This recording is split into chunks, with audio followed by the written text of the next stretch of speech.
নমস্কার বন্ধুরা, আজকে ডিম আর চিংড়ি মাছ দিয়ে দারুণ সুস্বাদু চপ বানালাম। এই চপ তৈরির জন্য নিয়েছি চিংড়ি মাছ, আলু আর ডিম।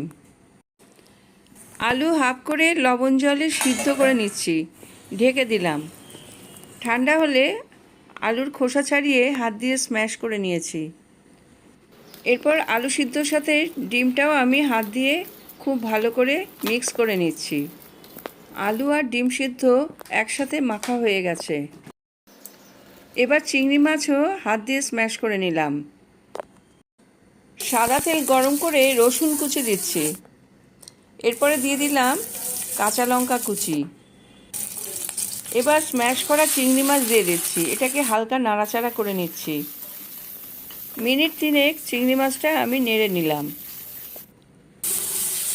এরপরে আলু আর ডিম মাখাটা আমি এর সাথে মিশিয়ে দিচ্ছি। এটাও আমি 3-4 মিনিট নাড়াচাড়া করে নিলাম। এবার বেশ কিছু মশলা এর সাথে মিশাবো যাতে ভালো টেস্ট হয়।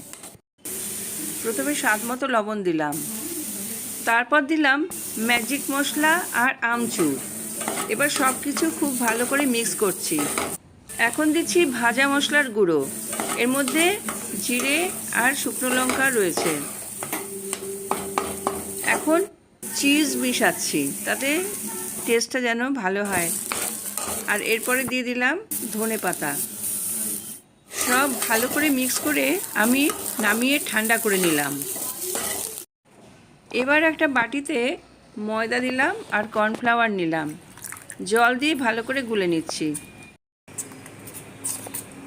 সামান্য লবণ মিশালাম আর একটু ম্যাজিক মশলাও দিয়ে দিলাম। আলুর মিশ্রণ হাত দিয়ে চপের আকারে গড়ে নিলাম। এইবার এক একটা চপ আমি ময়দা আর কর্নফ্লাওয়ারের গোলায় ডুবিয়ে নিলাম। আর তারপরে ব্রেড ক্রাম্বে আমি মাখিয়ে নিচ্ছি ভালো করে। সাদা তেল গরম করে নিয়েছি। তেল গরম করে আঁচ কমিয়ে আমি এক একটা চপ উল্টে পাল্টে লাল করে ভেজে তুলছি। এইভাবে একটার পর একটা আমি সব চপগুলোই ভেজে নিয়েছি। সব চপ ভাজা হয়ে গেলে পেঁয়াজের রিং দিয়ে পরিবেশন করলাম।